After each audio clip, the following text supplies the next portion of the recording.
Subscribe करें और bell दबाएं ताकि कोई खबर रह न जाए।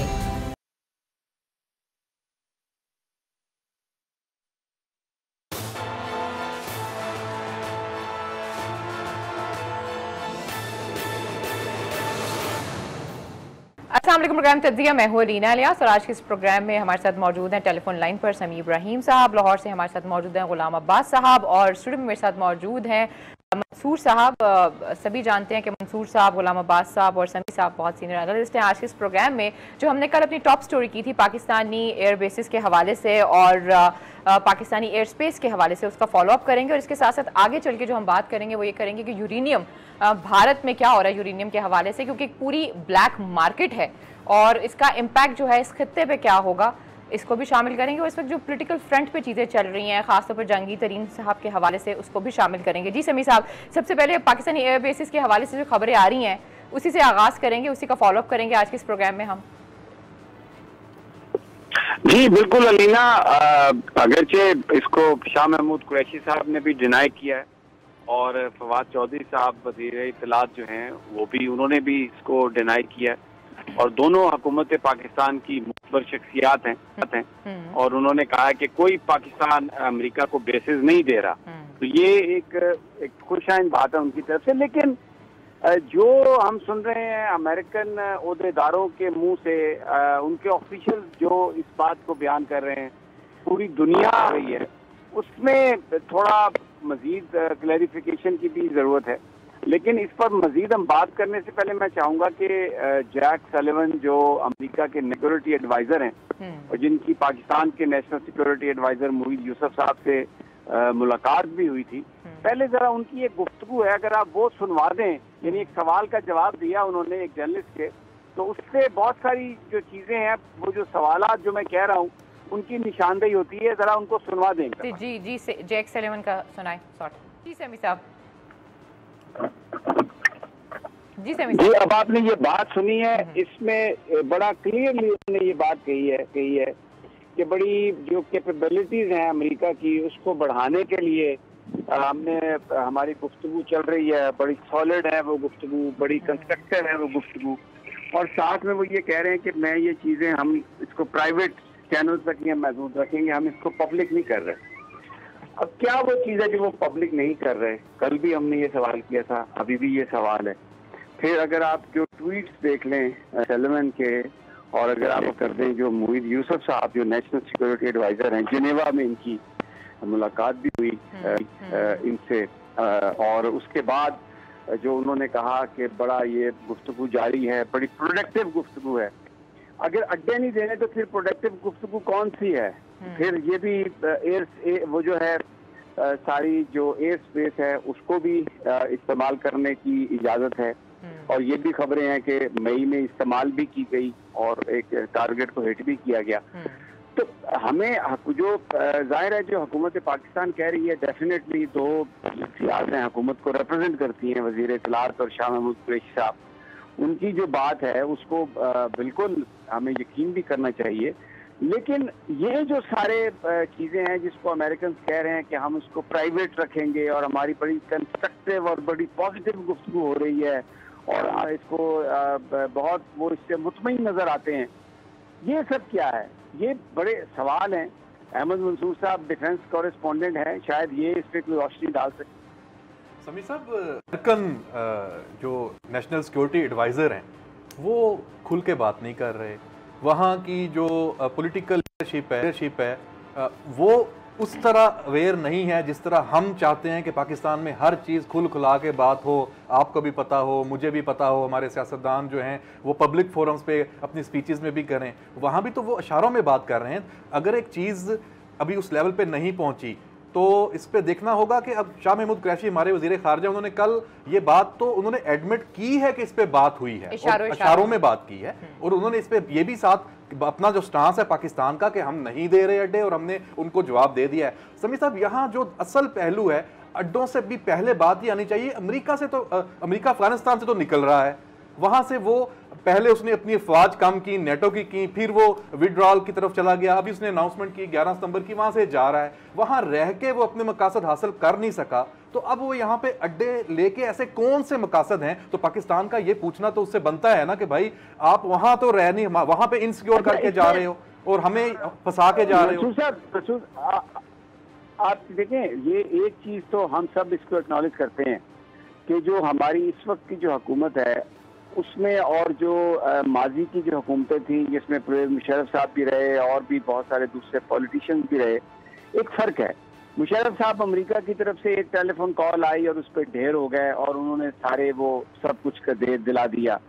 अभी जो पाकिस्तान है उसमें अभी जो गवर्नमेंट है उसमें वज़ीर-ए-आज़म इमरान खान का स्टांस है, पूरा एक स्टांस है और उन्होंने यहाँ तक कह दिया कि जो बाइडन के अलावा मैं किसी से बात भी नहीं करूंगा। फिर हमें ये भी याद है कि सलाला चेक पोस्ट पर जब हमला हुआ था और हमारे जवान शहीद हुए थे, तो ये केपीके की गवर्नमेंट थी, ये केपीके था जहाँ पर रास्ता रोका गया नेटो कंटेनर का, और एक इमरान खान साहब ने बड़ी भरपूर उस हवाले से एक उस वक्त एक एहतजाज रिकॉर्ड कराया था। और अभी भी खुल के वज़ीर आज़म साहब चाहे भारत का मामला हो चाहे अमेरिका का मामला हो, खुलकर ये बात कहते हैं कि पाकिस्तानी मफादात के खिलाफ कोई बात नहीं होगी। तो अपनी जगह पे दुरुस्त है और इस पर पूरी कौम भी यकीन करती है और बल्कि कौम शुक्र का भी सांस लेती है कि इमरान खान जैसा बहादुर शख्स वज़ीर आज़म है। लेकिन यहाँ पर अमेरिका में एक जो बात हो रही है, जो परसेप्शन है, वो ये है कि अमेरिकन, आपने कहा ना कि अमेरिकन खुल के बात नहीं, अमेरिकन इसलिए खुल के बात नहीं करते कि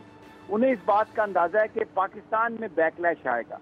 पाकिस्तान में इस वक्त जो अपोजिशन है वो इशू ढूंढ रही है जिस पर वो हुकूमत के खिलाफ कोई तहरीक चला सके। अमेरिका पाकिस्तान के अंदर इंतहाई इस वक्त अनपॉपुलर है, जो उसने फ़लस्तीन में किया है, जो वो कश्मीर में हो रहा है उसमें जिस तरह वो भारत की हमायत की है अमेरिका ने, तो बहुत ही एक अनपॉपुलर गवर्नमेंट है। यानी पाकिस्तानियों में अमेरिका की हुकूमत अनपॉपुलर है। अमेरिका बतौर कंट्री गहरी बड़े उसके जो है वो भी पॉपुलर है, लेकिन अमेरिकन हुकूमत को पाकिस्तानी पसंद नहीं करते। तो अगर ये चीज़ आ जाए, अड्डे दे दिए गए हैं, अगर इसको पब्लिकली एक्सेप्ट कर लिया जाए तो एक कैंपेन चल सकती है, एक एहतजाज हो सकता है जिसका नुकसान होगा अमेरिका को। तो उनकी तो समझ में आती है बात कि अगर वो इस बात को छुपा रहे हैं, खुला के बात नहीं कर रहे, लेकिन जब वो ये कहते हैं कि बड़ी पॉजिटिव बात है और हम इसको प्राइवेट रखेंगे, बड़ी कंस्ट्रक्टिव बात है, अगर इजाजत दें यहाँ पे साहब भी यही कह रहे हैं, तो इसका क्या, how do you interpret that? Sameer साहब, इसमें देखें, अमेरिका को पाकिस्तान के अवाम के गमो गुस्से की, यहाँ की ओपोजिशन के गमो गुस्से की कोई परवाह है?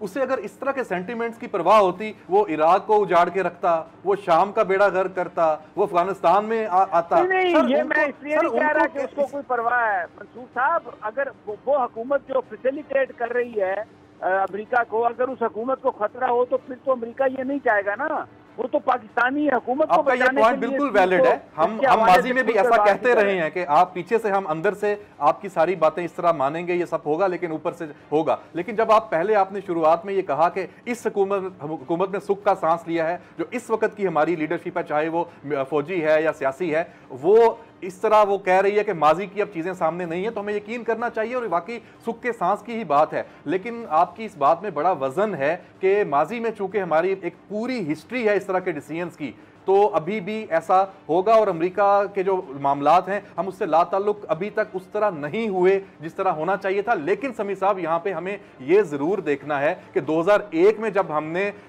इस तरह एक फोन कॉल पे अगर फैसला भी किया था, तो उस वक्त पाकिस्तान के रूस के साथ ताल्लुकात वैसे नहीं थे जैसे आज हैं। पाकिस्तान चीन के साथ उस तरह जगह पे नहीं पहुंचा था जहां पे आज हैं। मेरा नहीं ख्याल कि आज हम रूस और चीन को बिल्कुल साइड पे रख के उस तरह के फैसले अमेरिका के साथ कर सकते हैं, उनकी हर बात मान सकते हैं। तो हमें बहरहाल इस दफा बहुत ज्यादा सोच समझ के फैसले करने की जरूरत है, क्योंकि अब इसका जो नुकसान है वो माजी से भी ज्यादा होगा अगर हमने इस तरह के यक तरफा फैसले किए और तमाम जो स्टेक होल्डर्स हैं उनको एतमाद में नहीं लिया। मेरा अपना गुमान ये है। ये बड़ी आपकी अच्छी बात हो गई, ये आपकी बड़ी अच्छी बात है। लेकिन मेरा एक सवाल है गुलाम अब्बास शाह साहब, आप भी बहुत बड़े, यानी आपकी बड़ी नज़र है ये जो सारी जो डेवलपमेंट्स हो रही हैं, ये अभी ये जो पाकिस्तान के अड्डे देने की बात है, पाकिस्तान ने इसके हवाले से कभी अपनी आवाम को एतमाद में लेने की कोशिश नहीं की। सबसे पहले ये असिस्टेंट सेक्रेटरी ऑफ डिफेंस थे, उन्होंने सेनेट में एक हेयरिंग के दौरान कहा कि जी हम ये उसको इस्तेमाल कर रहे हैं और करेंगे। पाकिस्तानियों ने कहा जी कि 2001 का मुआहदा हुआ है, ये वो एयर हमारी स्पेस यूज कर रहे हैं।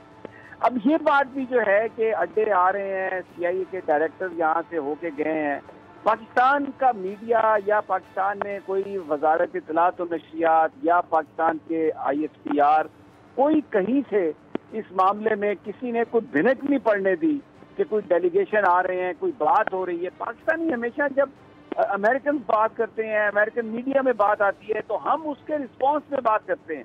तो अगर हमने इतनी दलेरी से इनकार कर दिया है तो ये तो एक ऐसी बात है जिस बड़ा फख्र महसूस होना चाहिए। तो क्यों खुलकर ये बात नहीं करते? मैंने ये बात इसलिए शादी आपसे सवाल किया है कि जब मैं यहाँ पर वाशिंगटन में था, जियो के लिए काम करता था और बड़े स्ट्रेटेजिक डायलॉग शुरू हुए थे, तो तब भी ये फैसला हुआ था कि बहुत सारी जो चीज़ें हैं वो उसका इजहार करेंगे, बहुत सारी चीज़ें पाकिस्तानी उसका इजहार करेंगे, because people are very media sensitive. चीज़ों को छुपाना है, बचाना है, बड़ी अपोजिशन हो जाती है।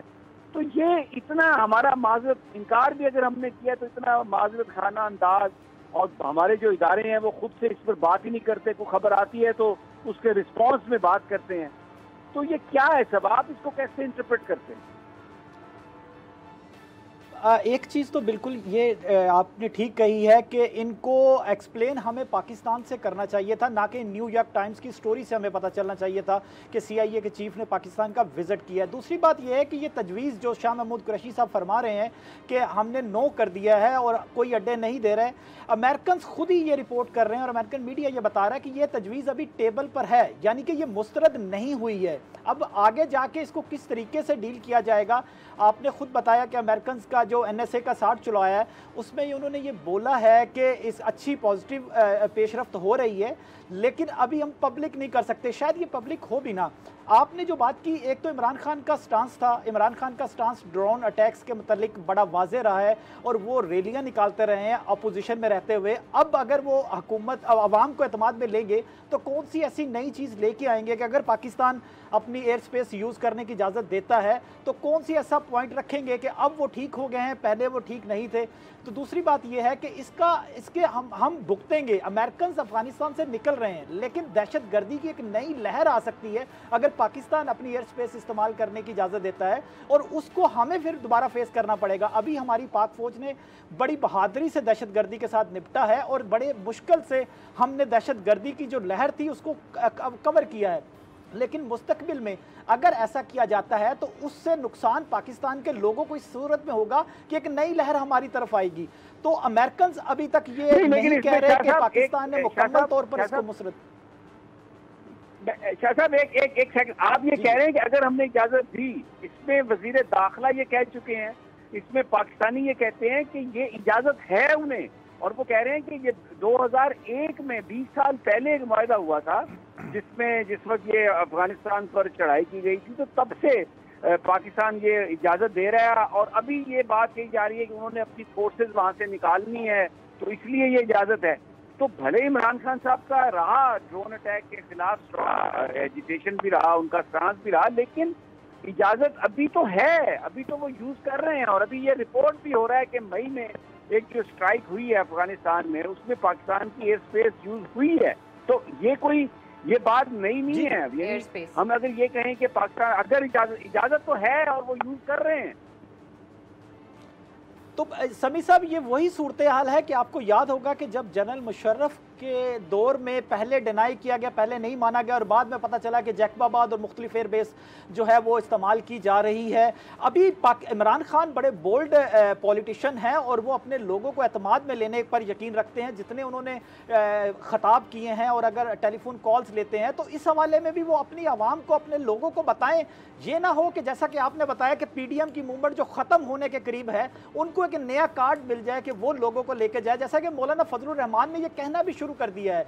कल को अगर पार्लियामेंट में दोबारा बिलावल भुट्टो आ जाते हैं या नून लीग शहबाज शरीफ आ जाते हैं और वो भी आके इस पे शोर मचाना शुरू कर देते हैं तो फिर ज्यादा मुश्किलात बढ़ेंगी। तो अभी जो सिनेरियो है इसको डिनाइल मोड से अगर फिर इजाजत है तो डिनाइल मोड से निकल के जो टर्म्स एंड कंडीशंस थी, चाहे वो माजी की हुकूमतों ने उसके ऊपर उसको तय किया था, आप कौम के सामने तो रखें, अवाम के सामने तो रखें, ताकि लोगों को पता चले कि आपने नहीं ये एग्रीमेंट किया, ये पहले से चल रहा था। और अभी अगर ये जो सूरत हाल बन रही है, जो इनखला के लिए अफगान फोर्सेस, अफगानिस्तान से अमेरिकन फोर्सेस ने पाकिस्तान की एयर स्पेस इस्तेमाल करनी है, बेस चाहिए, तो उसके लिए क्या आप कर रहे हैं, वो भी सारी चीजें अवाम को एतमाद में नहीं, ना कि हमें न्यूयॉर्क टाइम्स, CNN या फॉक्स न्यूज बताए कि पाकिस्तान में CIA के चीफ विजिट कर रहे हैं या वहां से हमें खबरें मिले। हमें यहीं से खबरें मिलनी चाहिए और हमें यहाँ के जो नुमाइंदे हैं वही आगाह करें तो ज्यादा बेहतर है। बिल्कुल ठीक है आपकी बात है। मुझे ये अहमद मंसूर, हमारा ISPR की जो परफॉर्मेंस रही है वो बड़ी जबरदस्त परफॉर्मेंस रही है, यहाँ तक कि इंडियंस ने उसको एक्नॉलेज किया। और जब जिस वक्त जनरल आसिफ गफूर थे तब से एक वो शुरुआत है कि उन्होंने, तब भी इंडियंस ने कहा था कि अगर सीखना है ISPR को, अगर आपने पब्लिसिटी या ये जंग के दिनों में मीडिया का इस्तेमाल, तो आप ISPR से सीखें। आप कवर करते हैं ISPR को, क्या वजह है कि ये जो बहुत सेंसिटिव इश्यूज हैं, इन मामलात पर हमें कोई लीड नजर नहीं आया नहीं जा रहा, बिल्कुल एक हू का आलम है, एक खामोशी की सी कैफियत है, क्या वजह है? समी साहब, आपकी जो पहली बात है बिल्कुल दुरुस्त है कि ISPR ने जो ये 5th जनरेशन जो वॉरफेयर का भी नाम दिया, और अभी से कहा कि छुपा कर नहीं बता कर हमने बयानिया बनाना है। तो अभी मेरा ख्याल है कि शायद इसका मौका नहीं आया, ब्रीफिंग आती है उसके होते हैं वहाँ से दूर आएगा। और दूसरा देखें, एक ये फेज पाकिस्तान में बड़े अरसे बाद के आपका जो फॉरेन ऑफिस है वो बड़ा वेल कनेक्टेड है। वो वहाँ से अगर आप शाह महमूद कुरैशी अगर कहीं बात कर रहे हैं और उन्होंने कल जो बात की है, मेरा नहीं ख्याल कि वो उनकी कोई ज़ाती राय है, वो हुकूमत की और पाकिस्तान की बतौर रियासत वो बयानिया है कि उन्होंने तो उसमें एडमिट किया है। उन्होंने कहा कि बात हो रही है, उनकी ख्वाहिश है अमेरिका की, तो वो ख्वाहिश उसका एहतराम है। अब यकीनन कुछ ले दे की बात हो रही होगी। और समीर साहब, इसमें फिर ये भी तो आप देखें कि क्या पाकिस्तान इस वक्त जो आलमी एजेंडा था एक दहशतगर्दी के खिलाफ जंग का, जो रीजनल पीस का एक एजेंडा है, क्या हम उससे अलहदा हो गए हैं कि हम उनसे ताउन ना करने की बात कर ओपनली करें? हमें उनको ये तासुर भी तो नहीं देना कि इस वक्त बहरहाल उन लोगों की जो इस जगह पे भी पोजीशंस हैं और दुनिया में भी जो मकाम और पाकिस्तान के ऊपर जो इस वक्त चीज़ें लटक रही हैं, फैक्टफ है और बाकी चीज़ें हैं, तो हमें सबको लेके चलना है। हम तो बिल्कुल किसी चीज़ से ना इनकार कर सकते हैं ना इकरार, हम तो उस पोजीशन में हैं। तो बहरहाल हमें एक स्टांस लेना है, फैसला अपने मफाद को देके करना है और साथ ये भी देखना है कि बाकी दुनिया क्या चाहती है, उनको समझाना भी है। अहमद मंसूर, आपकी बात बिल्कुल दुरुस्त है कि जो आलमी एक एफर्ट है दहशतगर्दी के खिलाफ, उसमें पाकिस्तान साथी है। लेकिन आपको ये बात भी अपने ज़हन में रखनी चाहिए कि जो अमेरिका ने दहशतगर्दी की जंग के नाम पर इराक पर चढ़ाई की थी, वो ये साबित हो गया कि उन्होंने गलत सारा एविडेंस पेश किया था। खुद कॉलिन पावेल ने माफ़ी मांगी, अपनी कौम से माफ़ी मांगी। बुश ने जो कुछ भी पेश किया था वो झूठ पर मबनी था। अफगानिस्तान के हवाले से भी जो बात सारा कुछ अमेरिका करता रहा है। पूरी जो दुनिया है, जो यूरोपियन कोलिशन पार्टनर हैं, वो वापस चले गए।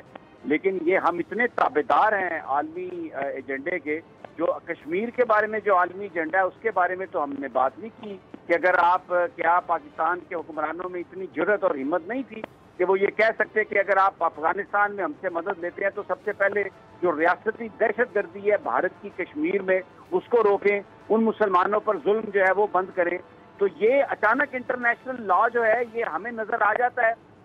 जो बड़ी ताकतें जब हम पे प्रेशर डालती हैं, वादा के लिए हमें कोई इंटरनेशनल, कोई जो उनकी यूनाइटेड नेशन का जो वादा है वहाँ पर जो करारदादे हैं और ये जो आज भी कश्मीरियों के साथ जुल्म हो रहा है, इस पर फिर जब ये बात की जाती है कि हम तो जनाब एक बड़ा टफ डिसीजन लेंगे और बड़ा अनपॉपुलर डिसीजन लेंगे, तो ये फिर ये कैसी देंगे अहमद मंसूर?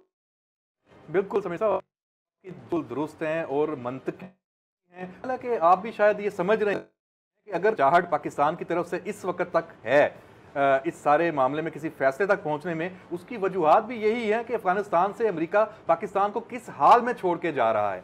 हमारा जो मफाद है इस वक्त देखें वहाँ से जब निकल रहा है, और अभी जो इस वक्त तालिबान और वहाँ के इंटरनल आप देख रहे हैं खाना जंगी बाकायदा शुरू हो चुकी है, और इस वक्त जो वहां पे कठपुतली ही एक सेटअप था और उसका जो नेशनल सिक्योरिटी एडवाइजर है उसका लबो लहजा देखें और बाकी हमें वहां से खैर की खबरें इस सेटअप से तो नहीं आनी अफगानिस्तान से, तो हम देखेंगे कि पाकिस्तान का मफाद क्या है, वहां से क्या हमें इस वक्त सामना करना पड़ सकता है जब अमेरिका का विड्रॉल मुकम्मल हो जाएगा, उसके बाद हमारे मफाद में क्या है। दुनिया को हमने ये बावर कराना है कि वो खतरा आप खत्म करके नहीं जा रहे, हमारे लिए बढ़ा के जा रहे हैं, तो हमें उनको कायल तो करना है कि उस खतरे को पाकिस्तान के लिए कम करें। कैसे कम होना है, पाकिस्तान के फायदे में क्या है, अमेरिका का यहाँ रहना बेहतर है नहीं रहना बेहतर, ये सारी चीजें हमें सोचनी है। और इसी मेरा ख्याल है कि यही एक हिचकिचाहट है फैसला करने में कि हमें अमेरिका से भी कोई क्लियर बात सामने नहीं आ रही, हमें नहीं पता चल रहा कि अमेरिका चाहता क्या है। आज से 3 साल बाद, 4 साल बाद, 5 साल बाद इस खित्ते में उसके मकासद क्या हैं, इस वक्त उसके मकासद क्या हैं, वो हमें क्लियर अगर बताएगा। अगर अहमद मंसूर, अगर अभी भी हमें नहीं पता कि अमेरिका क्या चाहता है, और हम ये बिल्कुल इस मामले में अगर हम ये इसमें ही परेशान है, तो फिर तो हमारे मामलात का बस अल्लाह ताला ही हमारा हाफिज नासिर हो, क्योंकि अगर अभी तक हमें पता ही नहीं चला कि अमेरिका क्या चाहता है। मैं एक दूसरा इशू, ठीक है ये एक चीज चल रही है, ऑनगोइंग चल रही है, लेकिन एक दूसरा इशू है जो बड़ा अहम इशू है जा रहा है, और 2 उसके वाकयात हुए हैं, और एक जो कीमत है, एक जो पकड़ा गया वो उसकी कीमत इंडियन 21 करोड़ रुपए है, लेकिन पैसे के बात नहीं है। भारत के अंदर अगर यूरेनियम जो बिल्कुल एक न्यूक्लियर फिसाइल मटेरियल है, अगर वो 90% अगर वो जेन्युइन है और वो अवेलेबल है, तो भाई इसके हवाले से भी हमें नजर नहीं आ रहा कि भारत का ये जो मकरू चेहरा है, मैंने कोई इस पे नहीं देखी कोई ISPR की कोई प्रेस ब्रीफिंग, कोई वजीरे हमारे जो हुकूमत की तरफ से। अब ये ट्रैक 2 डिप्लोमेसी अगर हो रही है या भारत के साथ ताल्लुकात अच्छा करने की ख्वाहिश अगर मौजूद है, तो इसका मतलब ये जो कुछ हो रहा है वहाँ पे, गुलाम अब्बास साहब आपके पास पूरी इसकी तफसील है, वो तफसील भी बताएं, और इस पे हम खामोश क्यों हैं। हमने कोई बड़ा अच्छा किया था जो डॉसियर दिया था, भारत का मकरू चेहरा हमने वो एक्सपोज किया, उसमें ISPR और पाकिस्तान की गवर्नमेंट जो है, वजारत इत्तलात ने मिलकर वो सब कुछ किया, फॉरेन ऑफिस ने मिलकर सब कुछ किया, और ये यूरेनियम पकड़ा गया और ये इतनी बड़ी एक वायलेशन हुई है और इतना दुनिया के अमन को खतरा है, और 2 वाक़यात हुए हैं, इसमें कोई बोल ही नहीं रहा पाकिस्तान में। ये सब क्या है, ये क्यों खामोशी है इतनी, शाह साहब? जी समी साहब, पहली बात तो ये कि ये बदकिस्मती है कि पाकिस्तान में अगर एक छोटा सा पटाखा भी चलता है तो भारतीय मीडिया उस पर तूफान बर्पा कर देता है। और आप अगर अभी भी देखें, पाकिस्तान में भारत से मुतल्लिक डिबेट नहीं हो रही, टॉक शोज में टॉपिक नहीं होता, लेकिन भारत का कोई भी चैनल आप उठा के देख लें, दिन में 1 से 2 शोज ऐसे होते हैं कि जो पाकिस्तान के खिलाफ झूठे प्रोपेगेंडे पर मबनी होते हैं, और वो इससे पीछे नहीं हटे। अब जो आपने वाक़े की बात की, मैं आपको बताता हूँ कि एक तो जो इसी महीने के आगाज़ में झारखंड से 6 किलो के करीब यूरेनियम जो है वो बरामद हुआ और 7 लोगों को अरेस्ट किया गया। इससे पहले मई में जो 2 लोगों को अरेस्ट किया गया था, उनसे भी 7 किलो के करीब यूरेनियम जो है वो बरामद हुआ था, और उसको इन्वेस्टिगेशन के लिए भारत ने अपनी जो भाभा एटॉमिक रिसर्च सेंटर है वहाँ पर भिजवाया था, जिसके बाद जिसकी रिपोर्ट आई और उसमें ये साबित हुआ कि ये इंतहाई ख़तरनाक और खालिस यूरेनियम है जो कि ब्लैक मार्केट में फ़रोख्त के लिए लेके जाया जा रहा था। अब ये वाकया 2 वाकयात जो 1 महीने के अंदर हुए, लेकिन मैं आपको थोड़ा सा पीछे लेके जाऊंगा जो कि भारत ने दुबाया वाकया, और वो वाकया ये था कि फरवरी में 14 फरवरी को एक मुलजम गिरफ्तार होता है जिसका नाम है जिगर पांडे। ये यूरेनियम लेके कुछ मिकदार इसके पास थी, भारत ने अभी तक ये नहीं बताया कि ये कितनी मिकदार थी, ये लेके जा रहा था बेचने के लिए, और ये बंबई से गिरफ्तार हुआ, उसको उन्होंने दबा दिया, और 2016 में भी महाराष्ट्र से 9 किलो के करीब यूरेनियम जो था वो रिकवर हुआ था। अब ये ऐसे वाकयात है कि जो कि इंटरनेशनली कवानीन की ना सिर्फ खिलाफ वर्जी है, ठीक हो गया, बल्कि पूरी दुनिया के प्रोग्राम में अमन को। ब्रेक लेनी है, जब हम से आएंगे अपनी बात कंप्लीट कीजिएगा, स्टे विद अस।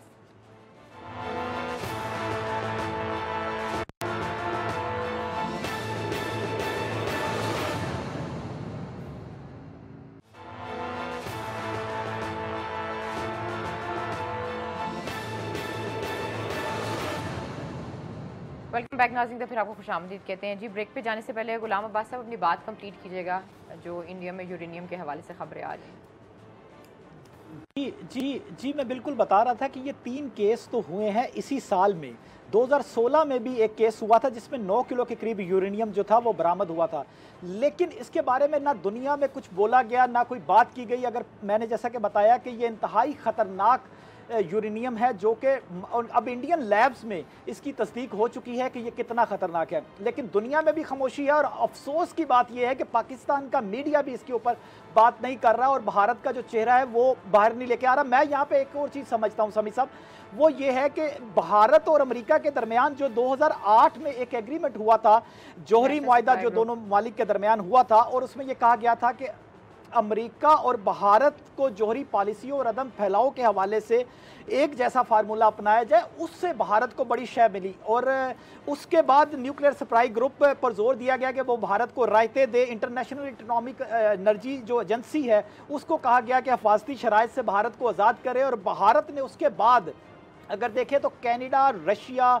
ऑस्ट्रेलिया और मुख्तलिफ ममालिक से यूरेनियम की सप्लाई उनको मिलना शुरू हो गई थी। और इस सिलसिला में भारत ने जौहरी अदम फैलाव का जो एग्रीमेंट होता है CTBT का, उसको बगैर डिफेक्टो जौहरी रियासत की पहचान उसको हासिल हो गई थी। तो मैं ये समझ रहा हूँ कि ये जो दुनिया का अमन खतरे में पहुंचा हुआ है, इसमें ना सिर्फ भारत बल्कि इसमें पूरा वो एग्रीमेंट जो अमेरिका से किया था वो भी इन्वॉल्व है और आलमी कुव्वतें इन्वॉल्व है। और पाकिस्तान को चाहिए कि इसको इंटरनेशनल फोरम पे लेके जाए, हम अपने दोस्त ममालिक को अपने साथ मिलाएं और अपने डिप्लोमेटिक चैनल्स के जरिए दुनिया को बताएं कि इसके ऊपर आपने आंखें क्यों बंद की हुई है। ना सिर्फ इसलिए कि वो एक बड़ी मार्केट है तो आप चुप बैठे हैं, ये पूरी दुनिया का वजूद आपने खतरे में डाल दिया। अगर यही यूरेनियम किसी टेररिस्ट के हाथ में लग गया तो फिर क्या अंजाम होगा। ईरान के ऊपर तो यही एतराज़ आपने लगा के सैंक्शंस लगाई हुई हैं, इसी किस्म के एतराज़ात लगा के आपने मुख्तलिफ ममालिक के ऊपर सैंक्शंस लगाई हुई हैं। और आखिर में समी साहब मैं सिर्फ इतना कह के आप बात कीजिएगा कि ये रियासत की सपोर्ट के बगैर नहीं हो सकता। इसमें भारत का कोई साइंटिस्ट, इसमें भारत की एटॉमिक एजेंसी के कोई बंदे शामिल ना हो, ये मुमकिन नहीं है कि ये चोरी हो जाए और ब्लैक मार्केट में फरोख्त के लिए आ जाए। जी समी साहब। अहमद मंसूर, ये बड़ी इंपॉर्टेंट बात है जो अभी शाह साहब ने की है। आपको क्योंकि डिफेंस के मामला पर बड़ा अबूर हासिल है और आप हमेशा रहते हैं, आपकी इंटरेक्शन रहती है। बड़ा अच्छा रिस्पॉन्स आया था जो पाकिस्तान ने डॉजियर दिया था, जिसमें भारत का मकरू चेहरा बेनकाब किया और मोदी को फैक्शस बताया। पूरे यूरोप ने पहली दफ़ा ये बात सुनी। फिर जो यूरोपियन वो जो डिसइंफो लैब है उसकी जो रिपोर्ट आई जिसमें ये तस्लीम किया गया कि भारत मकाराना अंदाज में पाकिस्तान को बदनाम करने की कोशिश करता रहा है सारी चीज़ें इस्तेमाल करके। तो ये जो एक एविडेंस था, ये जो पकड़ा गया वहाँ पे यूरेनियम, उसके हवाले से कोई पाकिस्तान ने कोई हमें कोई सरकारी सतह पर कोई तनकीद, कोई इसको उजागर करने की कोशिश नहीं की गई। ये यूरेनियम जो है कहीं पर भी इस्तेमाल हो सकता है, किसी के लिए भी हो सकता है। पाकिस्तान में भारत जो है, जिसको हम ये बता चुके हैं कि वो हिटलर की सोच है उसकी, मोदी की, वो कुछ भी कर सकता है खित्ते में। इस पे हम क्यों खामोश हैं? ये इसलिए कि ट्रैक टू डिप्लोमेसी जो सो कॉल्ड हो रही है कहीं पर भी, वो उसकी वजह से अब भारत बंद कर दी। समी साहब, बिल्कुल बहुत बड़ी कोताही मैं समझता हूँ ये है। इस पे जिस तरह इस पे तो वावेला मचाना चाहिए था और दुनिया को इस पे बताना चाहिए था। और हम जिस तरह 2008 से ये जो न्यूक्लियर सप्लायर ग्रुप की जो रायतें इंडिया को मिली हैं और हम इम्तियाजी सलूक है उस पर बात हर फोरम पे जो मुतलका हैं कर भी रहे हैं, लेकिन ये तो बहुत ही हसास बात है और खुदा ना खास्ता ये पाकिस्तान इस पे बराह रास्त इससे मुतासर भी हो सकता है और होगा। इसमें आप ये देखें कि जो ये जौहरी अदम फैलाव है, इस पे तमाम दुनिया कितनी उसके ऊपर सख्ती करती है। मेरा ख्याल है कि शायद जो मजहबी इंतहा पसंदी या दहशतगर्दी वो मामला पर भी दुनिया की इतनी नज़र नहीं है। इस पे तो इतना एक उनका मैकेनिज्म पूरी दुनिया ने बनाया हुआ है कि जो रियासतें हैं वो भी पाबंद हैं। दुनिया के 200 ममालिक में से चंद ममालिक हैं जिनको ये इजाज़त है कि वो इसका इस्तेमाल कर सकते हैं और इसके हवाले से जो तरसील का और नकलो हरकत है उसमें जो मजाज अथॉरिटीज़ हैं वो कर सकती हैं। ये गैर मजाज और प्राइवेट लोग उसकी हैंडलिंग करें, इसकी तो कतन इजाज़त है ही नहीं। फिर दुनिया का जो दोहरा मेयार है वो सामने आता है। इस पे तो इस वक्त तक भारत जो है उस पर एक तरह से पूरी दुनिया का चेक आ जाना चाहिए था। जो आप ईरान की बात करते हैं पाबंदियों की, पाकिस्तान बड़ा मुतासर रहा है, छोटी छोटी बात पर हम पर पाबंदियां लगती रही हैं। भारत पर जिस तरह सवाए एक यूरोपीय यूनियन की मैं खबर पढ़ रहा था कि उन्होंने कहा कि हम बड़ी सख्त निगरानी कर रहे हैं, इस सारे मामले को देख रहे हैं। तो इतना ज्यादा ये जो दोहरा मेयार है दुनिया का, और पाकिस्तान पाकिस्तान उस पर इस तरह खामोश, जो आपने बात की है, ये स्वार्थी सतह पे मैं समझता हूं बाकी सारी चीजें जो भारत के साथ अगर चल रही हैं, बैकडोर जो भी मामलात हैं वो एक तरफ हैं, इस पे कॉम्प्रोमाइज नहीं होना चाहिए और इस मामले को जो हर सतह पे उठाना चाहिए और इस पे पाकिस्तान को बाकायदा तौर पे दुनिया को मुतहरक करना चाहिए, जो तमाम फ्रीकैन इससे मुंसलिक हैं बराह रास्त। बिल्कुल शाह साहब, आप अगर थोड़ा सा रिकॉल करें तो हमने बहुत सारी वो वीडियोस देखी हैं, अमेरिकन जो ओहदेदार हैं सरकारी आला, उनकी तरफ से भी ये बातें आई हैं कि अफगानिस्तान के अंदर जो प्रेजेंस है वो उसके 3 बड़े पर्पस थे। उनमें से एक जो पर्पस था वो ये था कि पाकिस्तान का जो न्यूक्लियर प्रोग्राम है उस पर नजर रखनी कि कहीं ये जो हमारे न्यूक्लियर एसेट्स हैं वो इंतहा पसंदों के हाथ में न चले जाएं या हम उसको कोई इस्तेमाल ना कर लें। लेकिन जो के अंदर मुंबई में, जैसे आप अभी बताया, सड़कों पे यूरेनियम दिख रहा है और ये वो मटेरियल है जो एटम बम के लिए इस्तेमाल होता है, जो कि जिसकी तबाहकारी यानी लाखों लोगों को 1 सेकंड में उसको वो खत्म कर सकती है। लेकिन ये जो मामला है ये पाकिस्तान डायरेक्टली इसकी जद में आ सकता है और हमारे पास इसकी क्या सेफ्टी है? अगर भारत जो है वो वहाँ पर जो यूरेनियम है कुछ ऐसे लोगों के हाथ लग जाए जो पाकिस्तान के दुश्मन हैं, तो तहरीके तालिबान जो है अफगानिस्तान में, वो जो अभी उनका जिस तरह से खबरें आ रही हैं, मर्डर भी हो रहे हैं और वो एक पूरा बना रहे हैं कि ये अमेरिका के यहाँ से जाने के बाद वो किस तरह पाकिस्तान को टारगेट करेंगे, और आप देख भी रहे हैं कि उनके कुछ जो वाकयात हैं उनमें इजाफा भी हो गया। अगर उनमें से किसी के हाथ लग जाए तो क्या करेंगे हम? क्या करेगा पाकिस्तान? कोई किसी को खैर खबर, हमारे पास तो कोई सिस्टम ही नहीं है। शाह जी बिल्कुल बड़ी अहम बात की है समी साहब आपने। एक तो ये चीज़ देखिए कि जब सवात में तालिबान थे, टीटीपी थे, तो आपको याद होगा इंटरनेशनल मीडिया की हेडलाइंस के वो चाहते थे कि 100 किलोमीटर दूर इस्लामाबाद के न्यूक्लियर प्लांट से दूर रह गए हैं तालिबान, ये हेडलाइंस चलती होती थी। अब एक इंतहा पसंदों के हत्थे में है यूरेनियम और वो खुलेआम ब्लैक मार्केट में बेचते फिर रहे हैं और पूरी दुनिया सो रही है। हमें जो बाइडन ने भी बहुत मायूस किया है। माजरत के साथ आपको याद होगा समी साहब के इलेक्शन कैंपेन जब थी जो बाइडन की, तो उस वक्त 5 अगस्त का इंसिडेंट हुआ था कश्मीर में, तो जो बाइडन ने वहां पे इंसानी हकूक के मुतालिक बात की थी और उस वक्त इलेक्शन कैंपेन में वो ये समझा जा रहा था कि ट्रंप की निस्बत ये जो बाइडन जो है वो इंसानी हकूक का मामला लेके तो कम से कम बात करेंगे। लेकिन वो जब से प्रेसिडेंट बने उसके बाद से उन्होंने कोई बात नहीं की, क्योंकि बड़ी मार्केट नजर आ रही है। और दूसरी बात, आपने अफगानिस्तान की बात की, अफगानिस्तान से अमेरिकन फोर्सेस निकल रही हैं। यही वजह है कि अफगानिस्तान का नेशनल सिक्योरिटी एडवाइजर भारत के एमा पर बयान देता है पाकिस्तान के खिलाफ। वहां पे भारत पूरी कोशिश करेगा कि किसी ना किसी तरीके से वहां पे गैर मुस्तहकम ना हो हालात और पाकिस्तान को भारत के रास्ते जो है वो डील किया जाए और वहां पे पाकिस्तान में दहशतगर्दी लेके जाई जाए। अब तो दुनिया मानती है कि टीटीपी जो है वो भारत फंडिंग कर रहा है। आपको याद होगा कि फॉरेन पॉलिसी ने मैगजीन जो बड़ा एक मोतबर एक जरीदा है, उसने एक रिपोर्ट लिखी थी कि भारत जो है वो टीटीपी को भी सपोर्ट कर रहा है और श्रीलंका पे ईस्टर पे जो अटैक हुआ था उसमें भी भारत के ताने बाने मिल रहे हैं। लेकिन पूरी दुनिया में कोई बात नहीं हुई, कोई किसी ने एक लफ्ज नहीं बोला कि ये भारत दहशतगर्दी। और उसके बाद अब मैं आपको बताऊं कि अब भारत में एक और टर्म यूज हो रही है और चल रही है। पाकिस्तान में तो टीटीपी बने थे ना, भारत में मोदी गवर्नमेंट जो है वो हिंदू तालिबान बना रहा है। वो जो हिंदू तालिबान है वो ना सिर्फ मुसलमानों के खिलाफ है बल्कि जितनी अक़लीतें बसती हैं वो वहाँ पे हैं। और वो हिंदू आम हिंदू नहीं है, वो इंतहा पसंद हिंदू, मोदी जैसी सोच के हिंदू हैं। बाकी हिंदू तो सारे हमारे भाई हैं, पाकिस्तान में भी रहते हैं। लेकिन वो अगर ये सारे तालिबान जो उनकी इंतहा पसंद तंजीमें हैं, ये यूरेनियम उनके हाथ लग जाता है तो फिर दुनिया का फ्यूचर क्या होगा? ये जो दुनिया के जो ठेकेदार बने हुए हैं इंसानी हकूक के, ये क्या जवाब देंगे कि अगर कोई दुनिया में तबाही फैल गई? और पाकिस्तान तो बराह रास्त मुतासर होगा। और अमेरिका ने जो एग्रीमेंट किया था समी साहब, मैं मुख्तसरन आपको बताता हूँ, इस एग्रीमेंट का मकसद भी यही था कि चीन को और पाकिस्तान को किसी तरीके से काउंटर किया जाए और भारत को ज्यादा सहूलतें दी जाए कि वो अपनी न्यूक्लियर कैपेसिटी जो है उसको बढ़ाए। तो ये सारी चीजें तो हमें सब नजर आ रही हैं। समी साहब, ये इस वक्त शाह जी आपने बिल्कुल सही बात की है। नीना, आप अगर इस पर कुछ कमेंट कर सकें। अभी प्रोग्राम में देखें, इस्लामोफोबिया, जब मैं ब्रेक से वापस आऊंगी मैं चाहूंगी कि फिर आप इस पे जरूर जो भी सवाल करना चाह रहे हैं आप प्रोग्राम में वक्त एक छोटी सी ब्रेक का। Stay with us.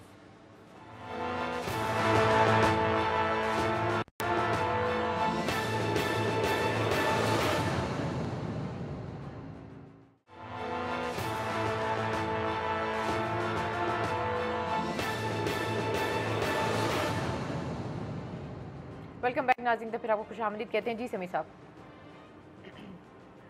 जी, मैं ये कह रहा था कि इस्लामोफोबिया जो है इस वक्त पूरी दुनिया में मुसलमानों के बारे में जिस तरह से नफरत है, जिस तरह से वो निशाना बने हुए हैं, लेकिन हमारी तरफ से कोई रिस्पांस ऐसा नहीं है। और अब आप देखें कि जो लेटेस्ट वाकया ये जो कनाडा में हुआ, जिसमें एक लाहौर की फैमिली को एक इंतहा पसंद यहूदी ने बिल्कुल उसको वो रगड़ा है, उसको यानी जिस तरीके से उन पर जुल्म किया है, तो ये पूरी दुनिया में मुख्तलिफ जगहों पर हमें जो जिससे जैसे रेशियल प्रोफाइलिंग हो रही है, तो उसमें हमें कोई ऐसा कोई एक इज्तिमाई तौर पर कोई कोशिश हमें नजर नहीं आ रही जहाँ पर मुसलमानों की बात की जाए इंटरनेशनल फोरा पर। इक्का दुक्का स्टेटमेंट्स और हर बंदा अपने लीडरों को बस उनके वो चमकाने के लिए आ जाता है, लेकिन अमली तौर पर कुछ नहीं हो रहा। आप क्या कहेंगे इस पे? आपने भी बड़ी रिसर्च की है। समीर साहब, बेसिकली देखिए, जो इस्लामोफोबिया का पूरा नैरेटिव है, ये जिसने बनाया है वो हमारा हमसाया मुल्क है इंडिया।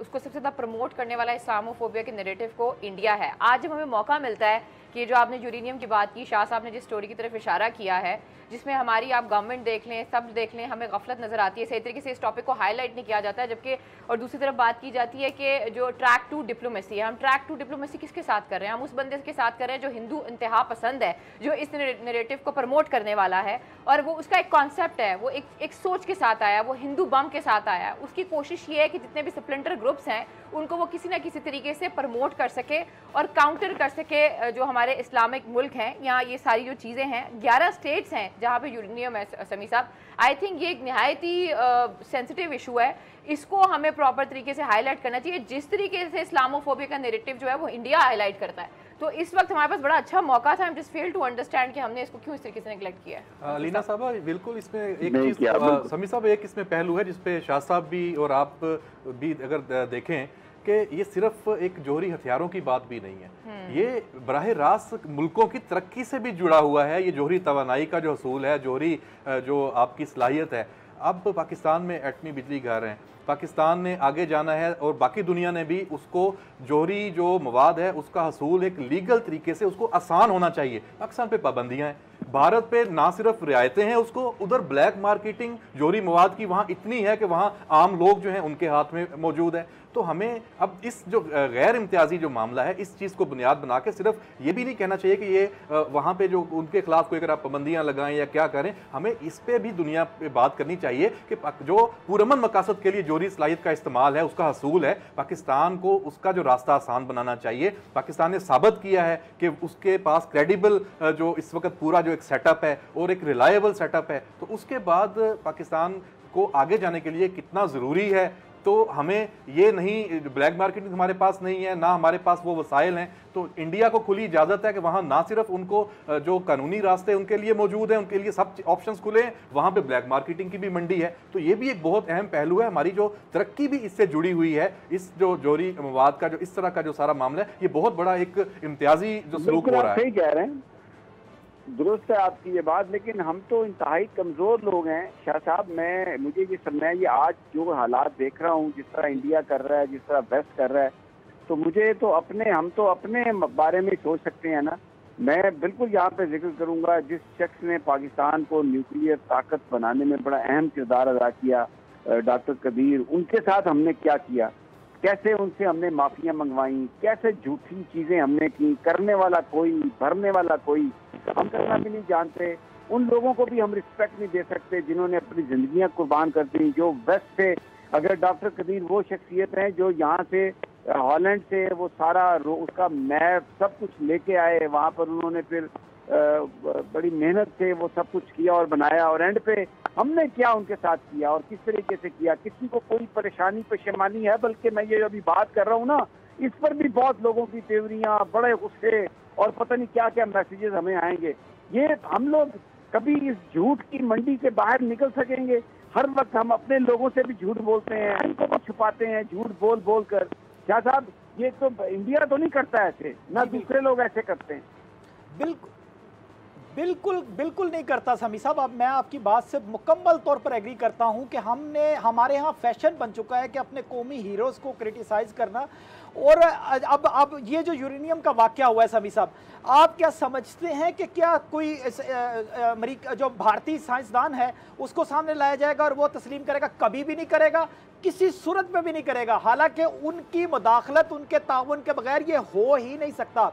और जैसा मंसूर भाई अभी बात कर रहे थे कि भारत को हमने खुली छुट्टी दी हुई है कि वो जो मर्जी करे और हमें जायज़ इस्तेमाल के लिए भी, हालांकि इंटरनेशनल जितनी रिपोर्ट्स हैं वो ये मानती हैं कि पाकिस्तान के न्यूक्लियर एसेट्स जो हैं वो महफूज तरीन हैं, लेकिन इसके बावजूद भी हम पे नरमी नहीं की जाती कि हम इसको जायज़ तरीके से भी इस्तेमाल कर सकें। ये आज ही समी साहब एक रिपोर्ट आई है ICAN की, और उसमें उन्होंने कहा है कि 2019 के अखराजात के मुकाबले में 1 अरब 40 करोड़ डॉलर जो 9 एटमी कुव्वतें हैं उनमें इजाफा हुआ है इस मामले में, और जिसमें अमेरिका, चीन सबसे ज़्यादा है, लेकिन उसके बाद भारत है। तो आप ये देखिए कि भारत को खुली छुट्टी है कि वो जो मर्जी करता रहे, और उसके बाद वहाँ पे ह्यूमन राइट्स की वायलेशन देख लें। अब वहाँ पे कश्मीरियों के साथ आप बैक चैनल डिप्लोमेसी जो चला रहे हैं, इसी दौरान, सिर्फ इसी पीरियड के दौरान आप देख लें कि कितने कश्मीरियों को फेक इनकाउंटर्स के जरिए मारा गया है। आप उसकी डाटा निकाल लें, आपको शर्म आएगा कि आप किन से बात कर रहे हैं। आप उन लोगों से बात कर रहे हैं कि जो किसी सूरत में भी, प्राइम मिनिस्टर इमरान खान ने यह स्टैंड लिया है कि जब तक 370 वाला वाकया वापस नहीं होता हम बातचीत नहीं करेंगे। लेकिन ये आप समझते हैं कि क्या मोदी वापस लेगा? मोदी की सियासत का इन्हसार ही इसी बात पे है कि जो उन्होंने किया वो वहाँ पे गैर कश्मीरियों को आबाद कर रहा है, कश्मीरी पंडितों को ला ला के बिठाया जा रहा है और उनको कहा जा रहा है कि आप कश्मीर को संभालें। मुस्लिम मेजॉरिटी स्टेट को हिंदू मेजॉरिटी स्टेट में बदलने की कोशिश की जा रही है और पूरी दुनिया खामोश है। ये अहमद मंसूर चाहिए नहीं था कि ये जो यूरेनियम वाला मामला है इस पर वजीर खारजा शाह महमूद कुरैशी और DG ISPR मिलकर एक प्रेस कॉन्फ्रेंस करते।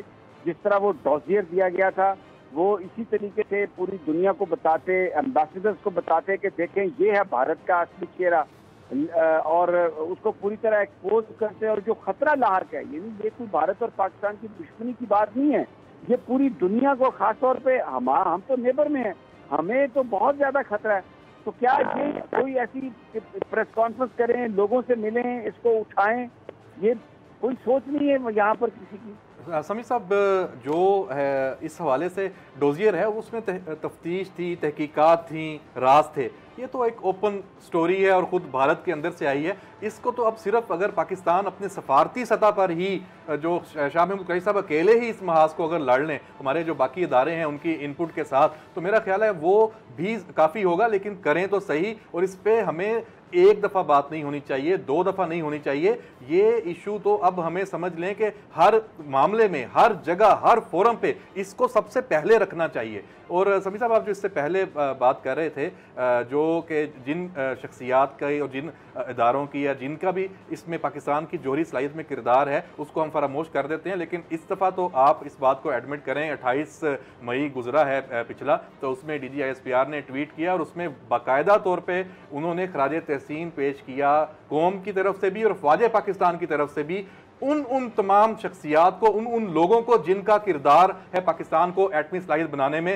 उन्होंने जुल्फ़िकार अली, मतलब आप अगर बात करें कि जुल्फ़िकार अली भुट्टो से लेके नवाज शरीफ तक, ज़ियाउल हक का दौर भी आता है, मोहतरमा बेनज़ीर भुट्टो का दौर भी आता है, और डॉक्टर कदीर और बाकी जितने लोग हैं, तो सबको उन्होंने एक्नॉलेज किया और उनको खराज तहसीन पेश किया 28 जो मई का जो दिन है। मैं वो बिल्कुल, वो तो जो आपने, जो आप बड़ी आप सही बात कर रहे हैं, मेरा इशारा उनकी तरफ नहीं था।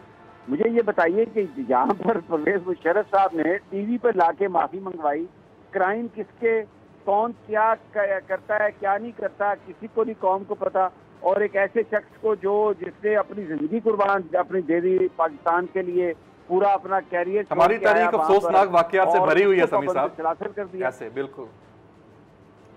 वो मैं उस हवाले से मैं वो बात कर रहा था कि ये जो झूठ है, क्या कभी किसी में इतनी हिम्मत ताकत, बहुत अच्छा किया जो किया डॉक्टर कदीर को उन्होंने खराज तहसीन पेश किया, लेकिन क्या कभी कोई उनसे माफी भी मांगेगा कि जो उनके साथ किया, जिस तरह उनको बलि चढ़ाया गया, जिस तरह उनको कुर्बानी का बकरा बनाया गया, क्राइम किसी के थे, छुपाना किसी और को था, और आपने बना उसी शख्स को कुर्बानी का बकरा दिया जिसने अपनी जिंदगी दे दी यहाँ पर इस न्यूक्लियर प्रोग्राम को लाने के लिए। मंजूर साहब। सर मेरा ख्याल है कि डॉक्टर कदीर के लिए पाकिस्तान के अंदर तमाम जो लोगों के जज्बात हैं, हमारी तमाम पॉलिटिकल पार्टीज लीडरशिप, ये इवन हमारी हर तरह की जो लीडरशिप है, तो उससे मेरा नहीं ख्याल कि दो राय है। वो एक जो वाक़या आप बता रहे हैं और जो हुआ वो वाकई एक अफसोसनाक दौर था और अफसोसनाक तरीके से हैंडल किया गया और ऐसा नहीं होना चाहिए था। तो कभी मौका आया, वो एक तमाम पार्टी खासतौर पर पीपल्स पार्टी ये बात करती है कि पार्लिमानी जो कमीशन है, जो ट्रुथ कमीशन, दुआ करते हैं कि अल्लाह करे कि ये जो इस वक्त जो रिजीम है, इस वक्त जो पाकिस्तान की लीडरशिप है, चाहे वो अस्करी है या वो सिविल है, वो इन चीज़ों को रियलाइज करे। और इसमें पहल तो हुई है, बड़ा अच्छा किया जो DGISPR ने उनका नाम लेके उनको मुबारक, उनको यानी खराज तहसीन पेश किया कि ये जो उनके साथ ज्यादती हुई उसकी भी कभी आने वाले वक्तों में तलाफी हो जाएगी। अगर रियलिटीज को अगर हम एक्सेप्ट करना शुरू करें, कौम से अगर हम सच बोलें और कौम को एतमाद में ले, कौम है बड़ी रिजिलियंट कौम है। ये तो पाकिस्तान की फौज है और जो पाकिस्तान की हमारे इवन जो सियासतदान है उनके पीछे भी इस तरह से आते हैं। और फौज का आप देख लें कि कितना दुश्मनों ने प्रोपेगेंडा किया है, ISI के बारे में प्रोपेगेंडा किया है, लेकिन आज भी जाके आप पूछें किसी गली में, किसी मोहल्ले में, किसी भी शख्स से जाके पूछें तो वो पाकिस्तान की फौज और पाकिस्तान की ISI के लिए उसके दिल धड़कते हैं। और यही हमारी वो फ्रंट लाइन है, वो डिफेंस है जिसने पाकिस्तान को हमेशा बचा के रखा है। तो सच अगर बोलें तो इज्जत में बहुत ज्यादा समीर साहब, गलतियों का जो क्या ख्याल है आपका? जी बिल्कुल, जो गलतियों का एतराफ करना है, इसी से कौमें बनती हैं और इसी से आगे बढ़ती हैं। मेरा ख्याल है पाकिस्तान उस स्टेज पे आ गया, गलतियों का एतराफ शुरू हो गया है। देंगे इस लास्ट कमेंट के लिए क्योंकि प्रोग्राम का वक्त जो है वो खत्म हो गया। हम सबको इजाजत दीजिए अपना बहुत लाने के बाद।